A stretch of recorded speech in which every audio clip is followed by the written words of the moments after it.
je profite de l'occasion pour vous remercier d'être ici, de remercier la Fondation, comme l'a dit Martin, d'organiser cet événement.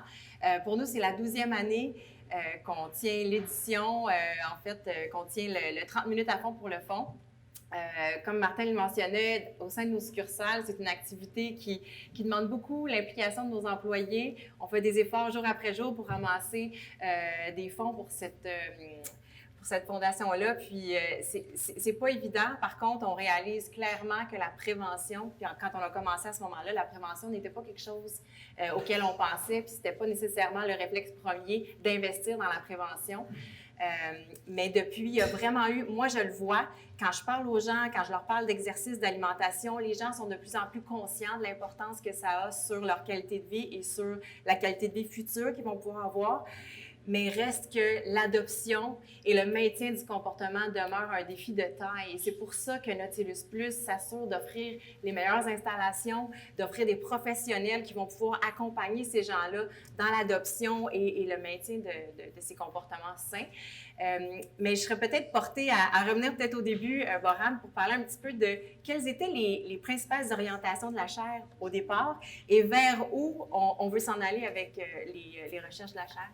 Ben, tout à fait. Écoutez, donc les orientations de la chaire en termes de thématiques de recherche s'orientent surtout dans la compréhension des mécanismes d'action qui sont impliqués dans la formation des tumeurs, les phénomènes de métastase, de la néovascularisation tumorale, ainsi de suite, des processus inflammatoires associés à tous ces mécanismes-là, qui en fait, c'est particulier, où l'arrimage peut se faire un petit peu avec... si on veut, on va en parler tout de suite avec l'obésité. Donc, tous ces processus inflammatoires-là sont ironiquement relativement reliés d'un point de vue mécanistique. Alors, la compréhension, comme je le disais tout à l'heure, comme détective des mécanismes d'action, comme biochimiste, comme chercheur professionnel dans la compréhension de ces mécanismes-là, nous permet de comprendre.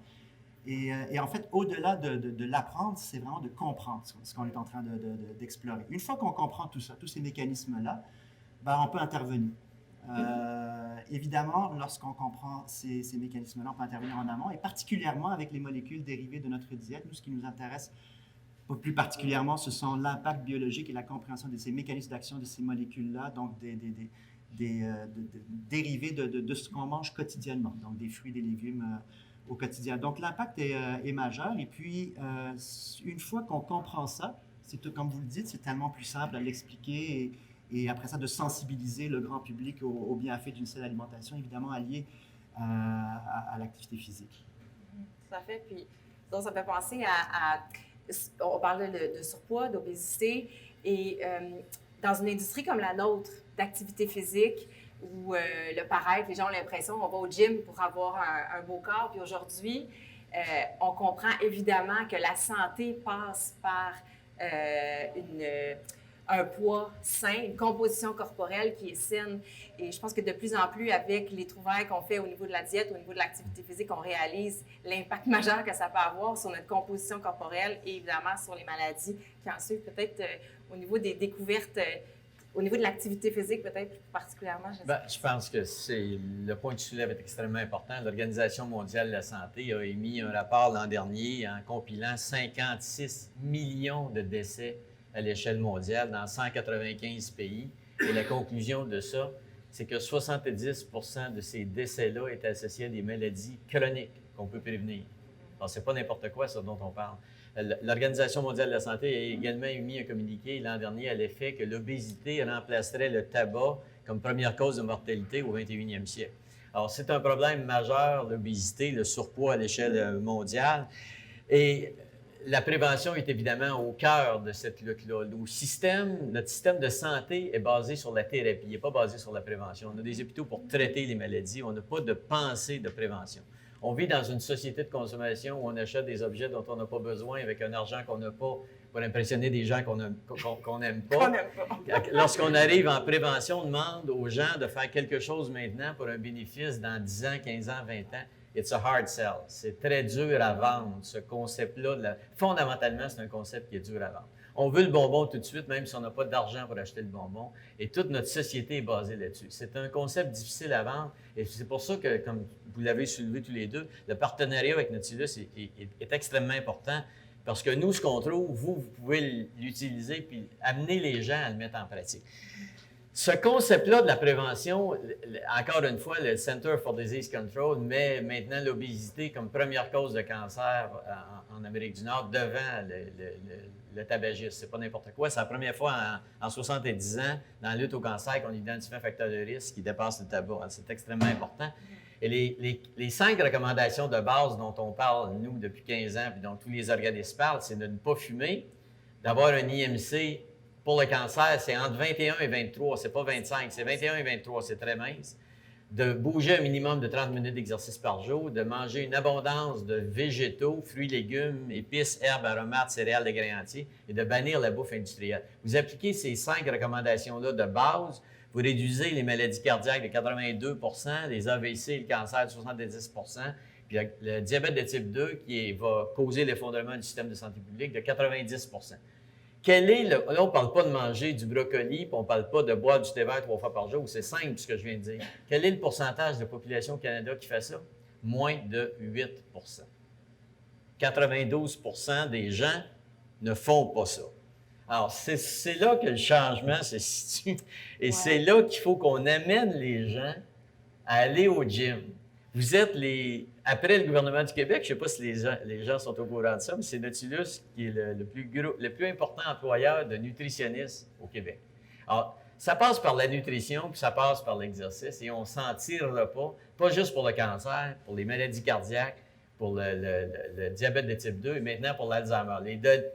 Les données en déclin cognitif en Alzheimer sont encore aussi spectaculaires qu'elles le sont pour le cancer. On peut réduire d'à peu près 70 le déclin cognitif associé au vieillissement en adoptant les 5 règles de base, les 5 règles d'or dont on parle.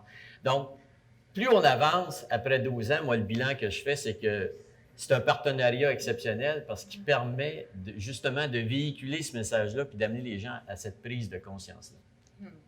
C'est incroyable, mais c'est drôle parce que des fois, je donne des conférences puis les gens me disent, bien, moi, je mange bien, là. Tout le monde a l'impression de bien manger. Là, quand on leur demande, bien, qu'est-ce que tu as mangé hier? Ah, bien, hier, c'est parce que c'était une exception. C'est parce qu'hier, on avait telle chose. OK, bien, la journée avant. Ah, bien non, mais la journée avant, il y avait quelque chose d'autre. Fait que là, c'est sûr que je n'ai pas mangé mes légumes. En fait, c'est qu'il faut être capable de se regarder sincèrement et honnêtement, puis de faire le bilan.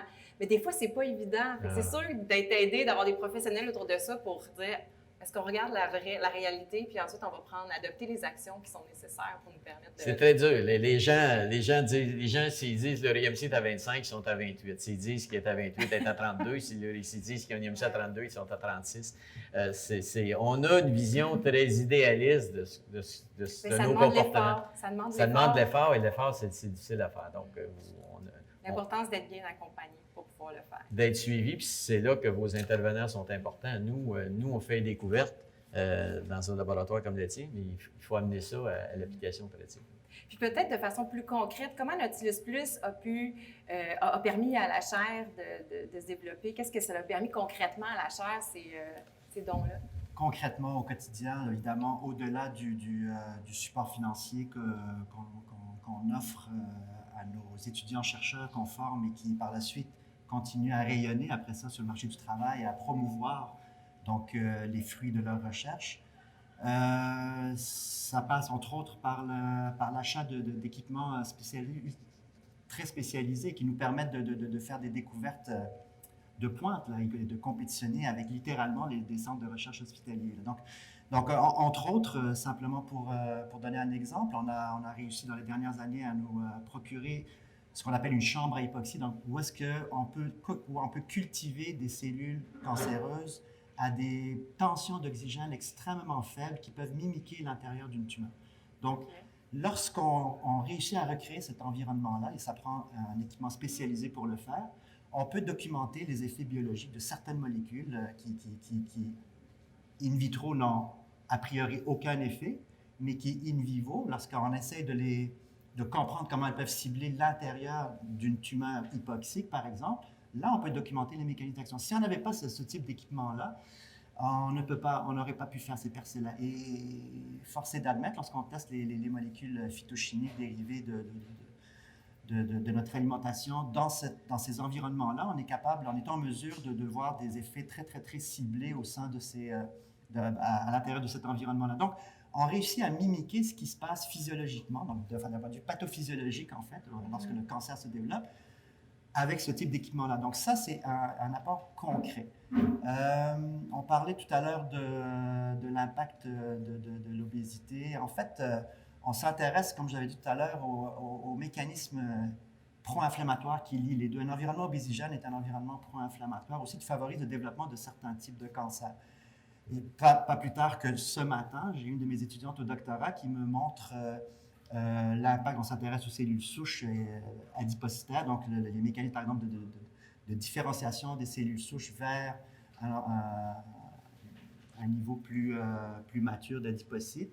Et elle me montre que les facteurs qui sont sécrétés par ces adipocytes-là peuvent promouvoir la migration de certaines cellules cancéreuses, ainsi de suite. Et ça, on va essayer maintenant de le cibler avec les molécules phytochimiques qu'on étudie encore une fois dérivées de notre diète.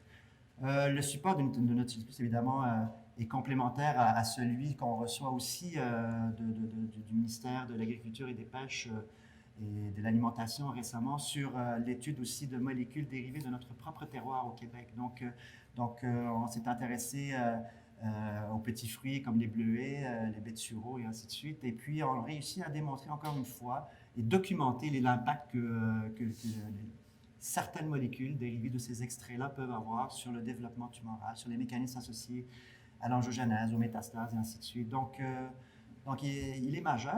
À travers ça, si vous me permettez, je rajouterai aussi l'opportunité de pouvoir avoir développé un réseau à l'international, donc de partenaires à qui on va exposer nos travaux et qui, à l'inverse, sont sensibilisés aux percées qu'on fait. Et l'année dernière, je suis parti en mission avec certains de mes collègues en Colombie. J'ai donné une conférence à Bogota. Ils sont en train d'envisager de recréer le même type de chaire en prévention chez eux, à l'Université de Los Andes. Donc l'impact de ces travaux-là sont majeurs et au-delà des conférences, des livres et tout ça, c'est le rayonnement qu'on peut offrir à ces travaux-là. Donc c'est là que l'Autilus Plus est un pionnier, comme je disais tout à l'heure, là, parce qu'il y en a très peu d'organismes qui sont là pour soutenir la recherche en prévention. Ça prend des chercheurs pour effectuer les travaux aussi, fait que c'est un bon, c'est un donnant-donnant. Justement, parlant on a parlé des baies de sureau, quels sont les aliments concrètement? On parle d'alimentation comme prévention du cancer, on commence à les connaître tranquillement, mais quels sont les aliments à éviter? Quels sont les aliments anti-cancer? Bien, je pense qu'il y a les aliments évités dans l'ensemble, c'est les aliments industriels. L'alimentation industrielle, les aliments hyper transformés, parce que ce sont des sources de gras saturés, de gras trans dans certains cas, de sel et de sucre.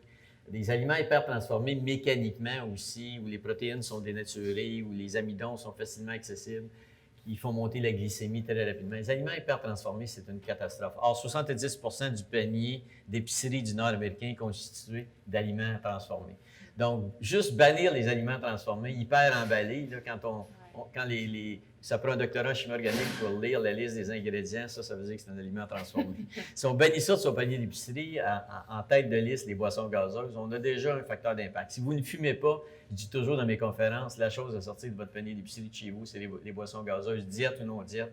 Les boissons diète sont aussi mauvaises que les non-diètes. Ça, c'est une catastrophe au niveau métabolique, au niveau de votre microbiome également. Votre flore intestinale est affectée de façon déterminante par certains des composants chimiques qu'on retrouve des aliments transformés. Ça, c'est des choses négatives. Des choses positives, bien, ce sont les mêmes recommandations qu'en cardiologie, essentiellement. Le régime méditerranéen, dans des grandes études populationnelles, avec des études randomisées, prospectives, il n'y a rien de plus solide en épidémiologie. On prend un groupe de femmes, on les divise en deux groupes, un groupe qui mange ce qu'ils veulent, puis l'autre groupe à qui on fait adopter un régime méditerranéen. Vous y suivez pendant 10 ans, et après 10 ans, vous regardez le taux de cancer du sein dans les deux groupes, c'est 70 % moins de cancer du sein chez celles qui adoptent un régime méditerranéen. Moi, ce qui me frustre comme chercheur, c'est qu'on ne parle pas de ça tous les jours. Quand on cherche des médicaments miracles pour guérir des maladies, puis qu'on est capable, avec des changements aussi simples que ça, de réduire de 70 %. Là, on parle du cancer du sein, c'est un des 4 principaux tueurs au Canada. Premier, c'est le poumon. 90 % des cancers du poumon, c'est le tabac. De temps en temps, il y a des cas exceptionnels, comme la ministre, là, mais c'est des cas rares. Ça. 89 patients sur 10 hospitalisés d'une unité de pneumologie, d'oncologie aujourd'hui qui a un cancer du poumon, c'est un ex-fumeur. C'est ça la réalité des chiffres. Le deuxième, c'est le colorectal. Le colorectal, au Japon, par exemple, c'est un pays que je connais bien, c'était les Japonais avaient le plus faible taux de cancer colorectal dans les années 80. Avec l'occidentalisation de leur mode de vie, sédentarisation, adoption de nos mauvaises habitudes, le taux de cancer colorectal a quadruplé dans la même population et est rendu un des plus élevés au monde. Dans la même population, les gènes n'ont pas changé dans la population japonaise en 30 ans. Donc, le mode de vie joue un rôle déterminant dans les variations et l'alimentation japonaise, qui était très santé au départ, est maintenant rendue. Des sondages faits auprès des écoliers montrent que les 3 mets préférés des écoliers japonais, c'est pizza, les frites et puis les boissons gazeuses. Donc, on est loin de l'alimentation traditionnelle.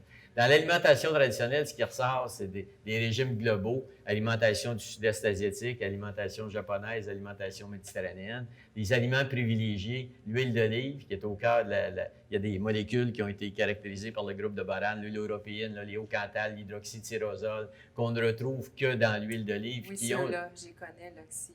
Oui, c'est ça. On parle le même langage. Tu as un t-shirt de ça. Mais c'est des molécules qui montrent des actions anti-inflammatoires draconiennes. Et comme Boran l'a dit, l'inflammation, c'est au cœur du développement des maladies chroniques, c'est au cœur du développement du cancer. La raison pour laquelle il y a un lien entre l'obésité et le cancer, c'est parce que l'obésité crée de l'inflammation chronique. Alors, certains aliments réduisent cette inflammation chronique-là. Des aliments comme les oméga-3, comme l'huile d'olive, comme les petits fruits, comme d'autres molécules, ont un impact sur ce volet-là. Les autres grandes familles d'aliments, ce sont des crucifères. Dans des études populationnelles publiées par l'Université Harvard, ceux qui consomment 3 portions de crucifères par semaine, chou-fleur, brocoli, choux, c'est 50 % moins de cancer de la vessie. La tomate associée au cancer de la prostate, c'est pas la prostate qui a le plus de protection. C'est certains autres cancers qui sont associés à la consommation. Le soja, c'est pas le sein qui est le plus protégé, c'est le cancer de la prostate. Donc, il y a des surprises quand on regarde ça. La famille des aliacées, ail, oignon, échalotes, poireaux, cancer de l'estomac, c'est des protections de 30 %. C'est jamais 100 % de protection, mais c'est entre 25 %. Pour le cancer du pancréas, la consommation de légumes verts, c'est 75 % moins de cancer du pancréas. Je vous rappelle que le pronostic de cancer du pancréas, c'est le pire pronostic d'à peu près tous les cancers et on n'a aucun médicament qui fonctionne contre ce type de cancer-là. Et là, tout d'un coup, on arrive avec des études populationnelles, avec des aliments aussi simples que des légumes verts, on a 70-75 % de réduction du risque. Je pense que la recherche moléculaire permet d'expliquer le mécanisme et la recherche populationnelle permet de montrer l'impact sur les sociétés qu'ont l'adoption de ces changements-là. Et c'est pour ça que la chair a un rôle important à jouer. Absolument. J'entendais par rapport au système de soins de santé, quand on décide de bien manger, c'est un choix individuel, mais c'est un choix de société aussi, de qualité de vie en société qu'on s'offre. Je pense qu'il faut comme réaliser l'ampleur du travail que vous faites, qui n'est pas juste pour l'individu, mais qui est pour la société aussi.